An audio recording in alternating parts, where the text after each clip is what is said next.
Why does a man retreat at the very moment his feelings become strongest? Why does he grow silent just as the bond deepens? And why does this pattern appears most often with the woman he loves most? Carl Jung devoted years to the study of the male psyche and uncovered a truth that is deeply unsettling. Men do not withdraw from difficult women. They do not flee from emotion. They do not fear complexity. They withdraw from one single quality in a woman, and that quality is often the very thing you believe to be your greatest strength. Most women never see what truly unfolds within a man when he creates emotional distance. They assume he is unready.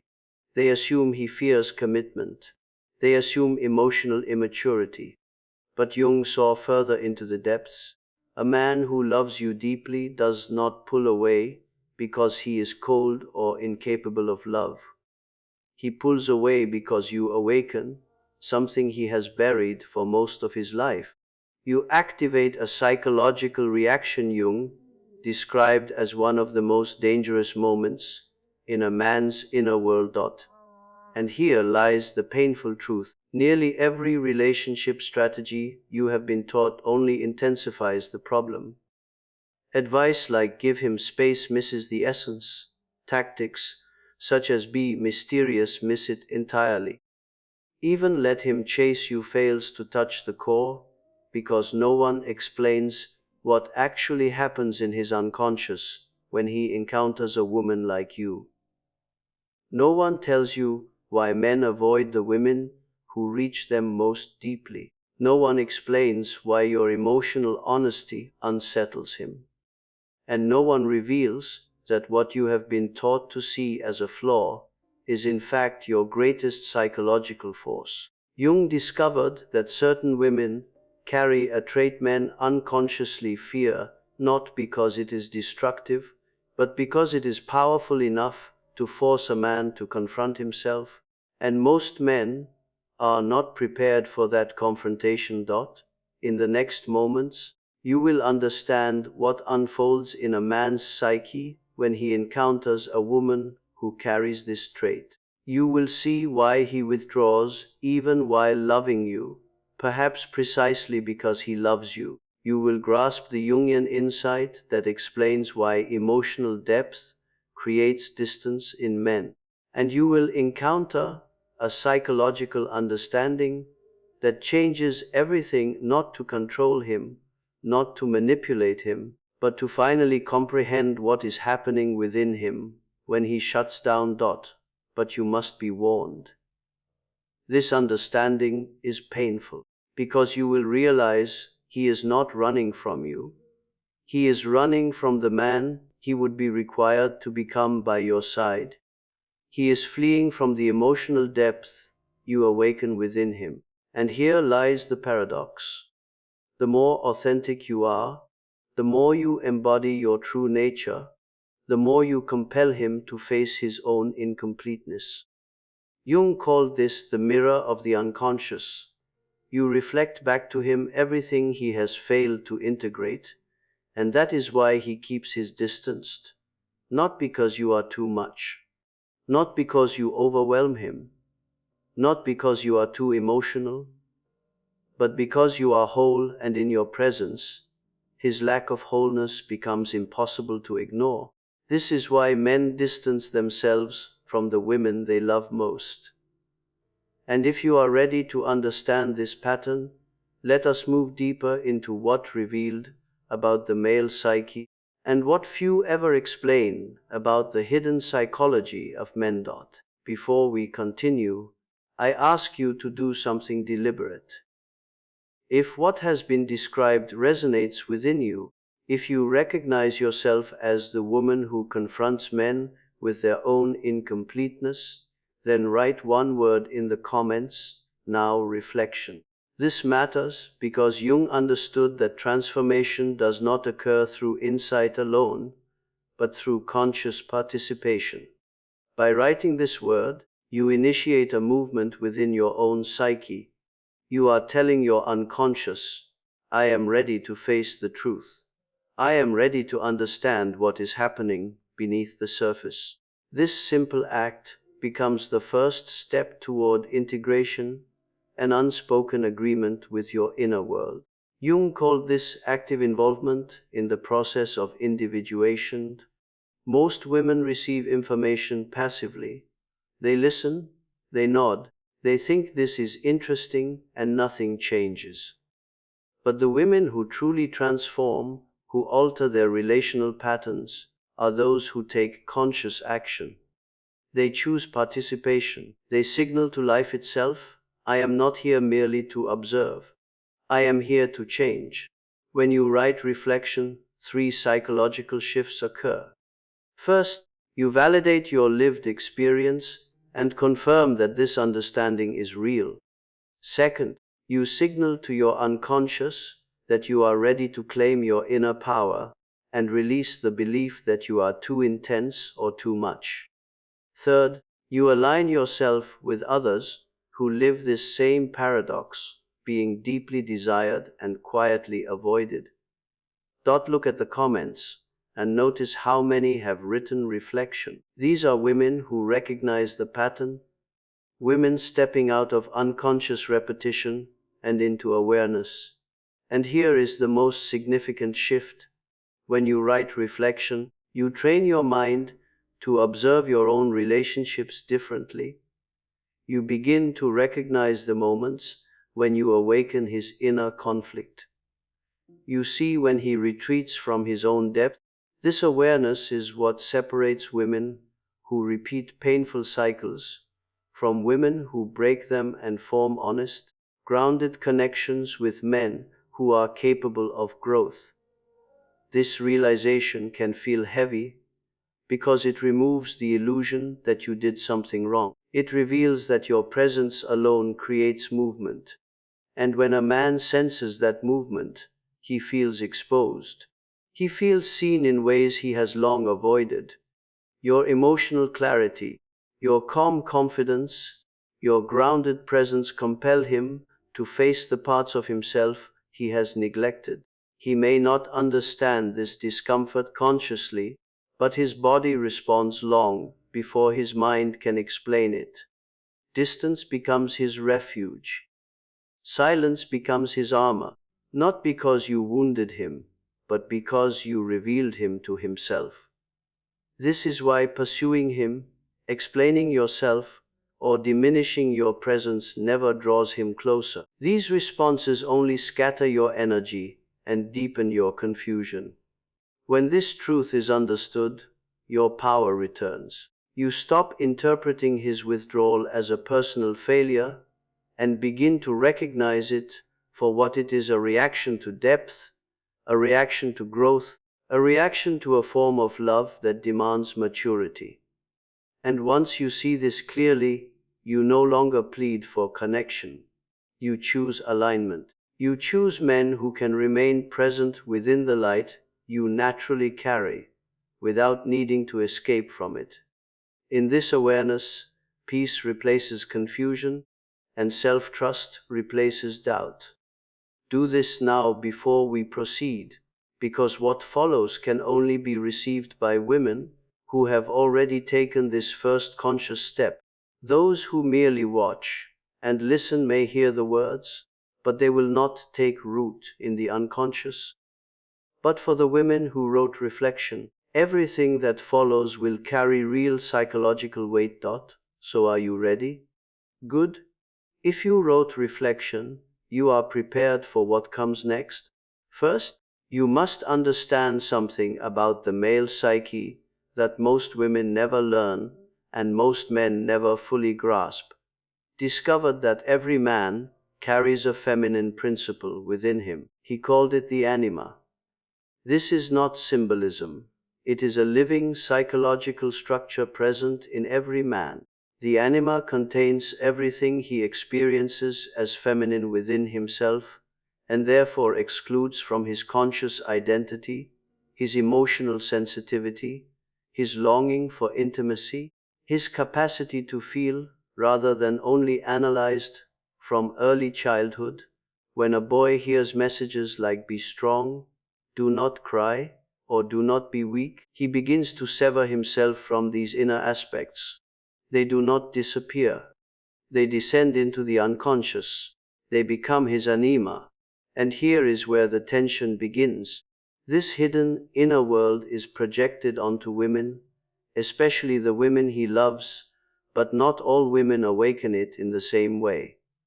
Most women only brush against it lightly. They perform roles. They express a socially acceptable femininity. His outer mask meets theirs, and the relationship remains controlled, predictable, and safely superficial. But then he meets you, and something shifts. You are not performing. You are not feminine as an act. You move through life with emotional truth. You are integrated or consciously moving toward wholeness. Jung would say, you are further along the path of individuation. You do not live behind a persona. You do not pretend. You live from the inside outward. And this is where the disturbance begins. When a man encounters a woman who is whole within herself, something profound is activated within him. His anima does not merely stir, it awakens fully through you. He is confronted with everything he has disowned within himself, the emotions he never permitted, the tenderness he buried, the hunger for depth he was taught to call weakness. You become a living mirror to the parts of his soul he never dared to confront. In that moment, fear emerges. Many women misinterpret this fear. They believe he fears commitment, that he is emotionally unavailable, bound to his past, or incapable of intimacy. But the truth lies much deeper. He is not fleeing from you. He is fleeing from himself, from the inner world your presence draws into consciousness. Jung described this encounter with the anima as one of the most terrifying and transformative moments in a man's life. It is terrifying because it threatens the identity he spent years constructing. He discovers he is not only control, logic, and strength, but also emotion, vulnerability, and longing. For a man taught that strength means suppression, this realization feels like the ground giving way beneath him. And so he withdraws, not because his love is fragile, but because it is overwhelming. The deeper his feelings for you, the more powerfully his anima awakens. The more it awakens, the clearer his inner emptiness becomes. And the clearer that emptiness feels, the greater his fear grows. Distance becomes his refuge. This is the psychological pattern most women never see and most advice completely misunderstands. You are told to give him space, yet within his inner world this reinforces his fear and teaches him that avoidance is safety. You are told to be mysterious, but mystery only operates on shallow projections. A man whose anima has been activated cannot chase. He is already submerged in emotions he cannot yet comprehend. You are told to remain calm and detached, yet it was your authenticity that touched him in the first place. If you retreat emotionally now, you abandon the very essence that reached him. A Jungian psychologist would say, this is the moment you step away from individuation and return to the mask. And when you do, you become like everyone else in his life, safe but devoid of meaning. So the real question is not what you did wrong. The real question is how to move within a dynamic where your greatest strength, your emotional wholeness, is also what unsettles him. To understand this, you must recognize that there are three kinds of men, and each responds differently to a woman like you. The first is the man fully imprisoned by his persona.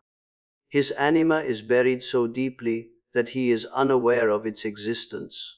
When it is activated, he retreats completely and does not return. He is not ready for growth. The second man senses his anima on some level but fears it. He withdraws, then returns in cycles. He longs for closeness yet cannot sustain it. He loves you, but he fears what you awaken within him. He stands at the threshold of transformation and requires something very specific. The third is the man who has already begun the work of individuation. He knows his emotional depths and has learned to integrate them. This man does not flee. He moves toward you because of your depth, not despite it. And so the essential question becomes this: which man stands before you? And the deeper question is this: what do you do when you are facing the second man, the one who loves you yet retreats, who draws close and then shuts down, who feels intensely but seals himself off emotionally? This is where Jung's understanding becomes truly transformative, because the answer is neither to abandon him nor to pursue him. It lies somewhere far deeper. You cannot become his healer, but you can become his mirror. And there is a precise way this unfolds, a way that alters the entire dynamic. Before reaching that point, you need clarity, clear, practical signs that confirm, yes, his anima has been activated, and yes, he is retreating from himself, not from you. Jung observed distinct patterns that emerge in a man when his anima is awakened through a woman. When you recognize these signs, you can be certain that you are not the problem. You are the catalyst for an inner process he has not yet learned to navigate. The first sign is a rhythm of idealization, followed by withdrawal. A man whose anima has been stirred will elevate you and distance himself simultaneously. He may say, "You are unlike anyone I have known," or "I have never felt this before," or "You understand me in a way no one ever has." And then, often suddenly, he becomes remote, colder, harder to reach, emotionally closed. Most women react with self-doubt, searching for a mistake. But nothing has gone wrong. What has occurred is that the intensity of his projection has become overwhelming. Jung explained that when a man idealizes a woman, he is projecting his unlived and repressed inner life onto her. She is no longer seen simply as a person, but as a symbol of wholeness, almost a muse, even a goddess. And when she comes to represent completeness, his own incompleteness becomes unbearably visible. Withdrawal becomes his way of reducing that inner tension. This is not manipulation and not a game. It is a psychological defense. And what matters most is this: if he retreats but then returns repeatedly, this is a man who unconsciously longs to integrate his anima, even though he does not yet know how. The second sign is emotional overload. He may say, "You awaken too much within me," or "I do not understand what you do to me," or "When I am with you, I feel things I cannot control." Many women hear this as romance or as danger. But what he is truly saying is, "You have activated my shadow." In Jungian psychology, the shadow is not evil or destructive. It is everything we were taught to reject within ourselves. For many men, this includes emotion, vulnerability, tenderness, and the longing for genuine emotional closeness, not merely physical intimacy, but connection at the level of the soul. When he says he feels out of control, he is revealing that his familiar defenses collapse in your presence. This does not occur with just anyone. It happens only when a woman is so genuine and emotionally grounded that she pierces his mask and reaches his core. The difficulty is that many women respond by offering more emotion, more reassurance, more comfort, attempting to soothe him. And this only intensifies the conflict. It confirms his deepest fear: "I am weak. I need her. I am losing control." And a man who believes he is losing control will instinctively try to reclaim it. The quickest way to do so is emotional distance. So when he tells you he feels overwhelmed, acknowledge it, but do not pursue him. Jung would remind us that each individual must walk their own path of individuation. You may witness the process, but you cannot carry him through it. The third sign is a recurring pattern of closeness followed by retreat. This is the most subtle and yet the most revealing. He draws nearer. The connection deepens. True intimacy begins to form. He opens himself and reveals parts he rarely exposes. And then, at the very height of closeness, he withdraws, but not entirely.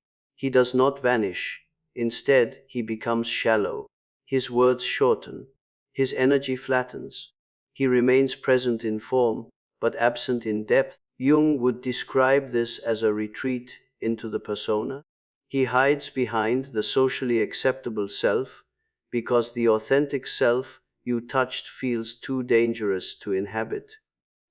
What is most revealing is that during this phase he is testing something. Unconsciously, he is asking whether you will accept only his surface, or whether you can hold space for his wholeness.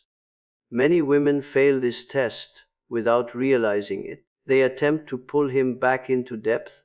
They ask what is wrong, why he has changed, why he feels distant. This reaction feels natural, yet psychologically it reinforces his fear.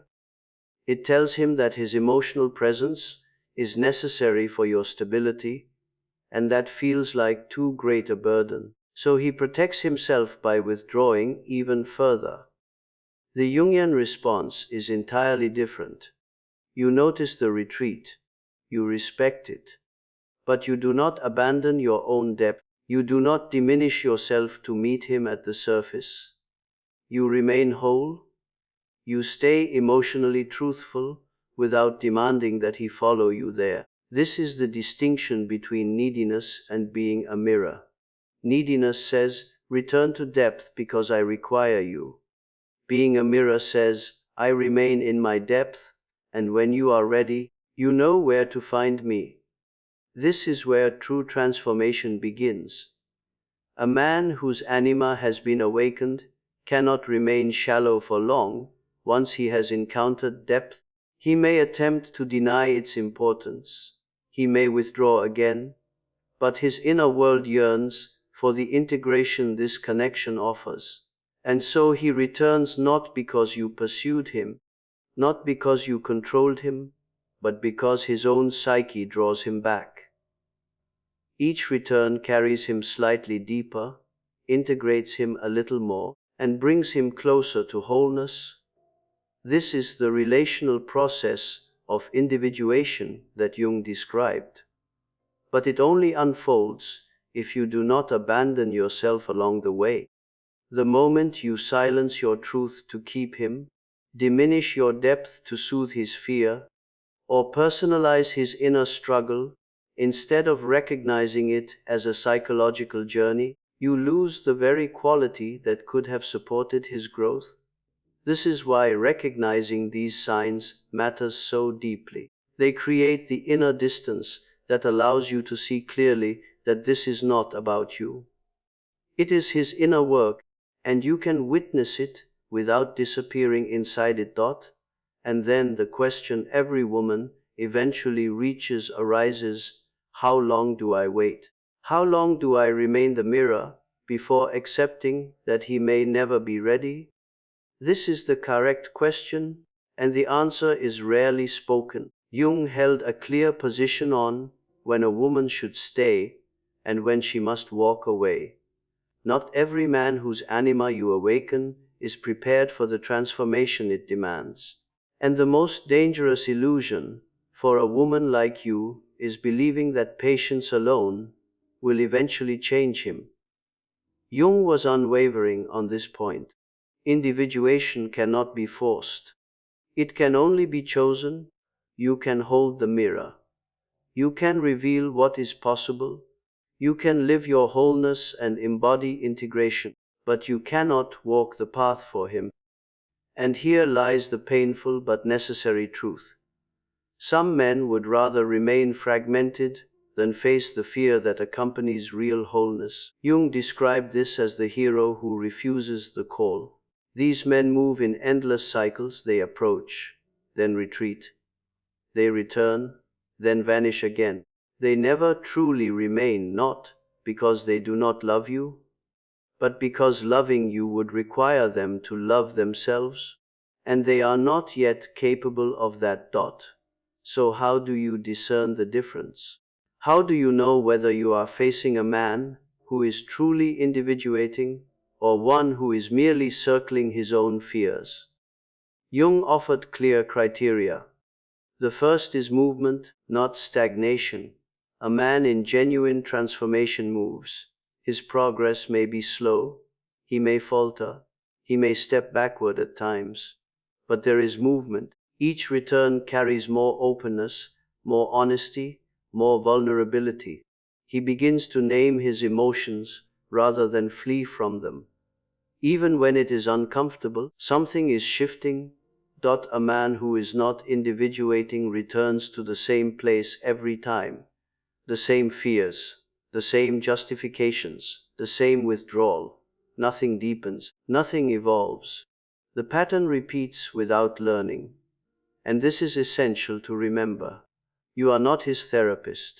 It is not your role to guide him through each emotional step. Your responsibility is to remain authentic and to observe whether he is doing his own inner work. If after 6 months, a year, or even 2 years nothing has genuinely changed, that is not individuation. That is resistance.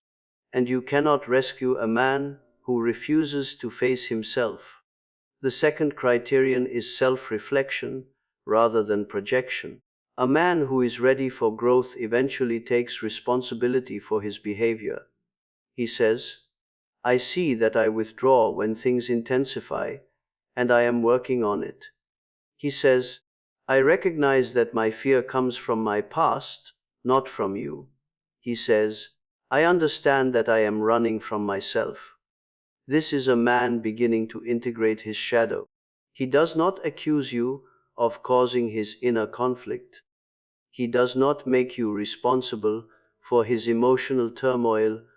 A man who is not ready does the opposite. He tells you that you are too intense, that you demand too much, that you overwhelm him, that he cannot think around you.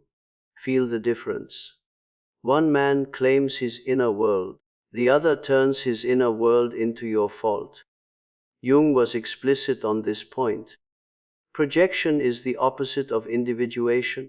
A man who lives in projection is a man fleeing from his own psyche, and you cannot accompany him there. The third criterion is that he seeks his own answers. This is the most subtle and often the most decisive sign. A man undergoing real transformation turns inward of his own accord. He reflects, he reads, he speaks honestly with trusted individuals. He may seek therapy or consciously examine his patterns. He assumes responsibility for his inner life. You do not need to translate his emotions for him or guide his healing. He finds his own language, and his behavior reveals it. He understands that something within him requires attention, and he is willing to face it. A man who is not ready expects you to carry this burden. He wants you to interpret his feelings, explain his reactions, and lead him through his healing. He hands you the emotional labor he avoids. This becomes exhausting because genuine transformation cannot be delegated.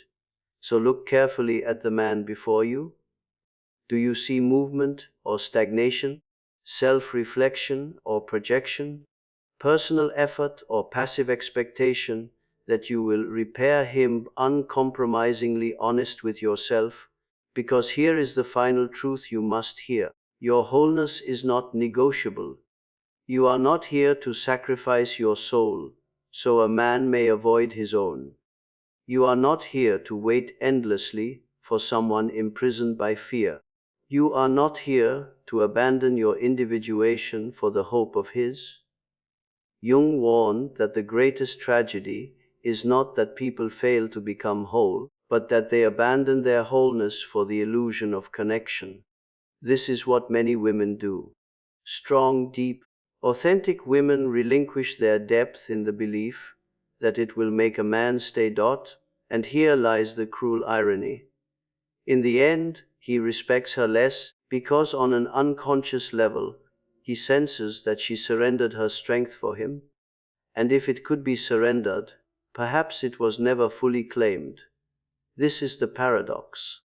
The more you attempt to keep him by diminishing yourself, the less drawn he becomes because it was your wholeness that called to him from the beginning. And this is where Jung's approach alters everything. Remain whole and allow him to choose. This does not mean becoming cold or withdrawn. It means saying, I stand in my full depth and truth. If you are able to meet me here, I am open, but I will not diminish myself to join you in avoidance. This is loyalty to the self. And the essential truth is this: men who are ready for individuation are drawn to such clarity, while men who are not are repelled by it. And this is as it must be. You are not seeking just any man. You are seeking the man who is prepared to walk the path. Jung called this the alchemical marriage, the union of two individuals who have each chosen their own wholeness. It cannot be manufactured. It arises naturally when both partners take their inner work seriously. So the true question is not how to keep him. The true question is how to remain whole while allowing him the freedom to find his own way. And the answer is simpler than it appears. Live your life, continue your individuation, remain anchored in your own depth. If he is the right man, if he is truly prepared, his own inner world will draw him back to you, not because you pursued him or waited in suffering, but because two people moving toward wholeness are inevitably drawn together.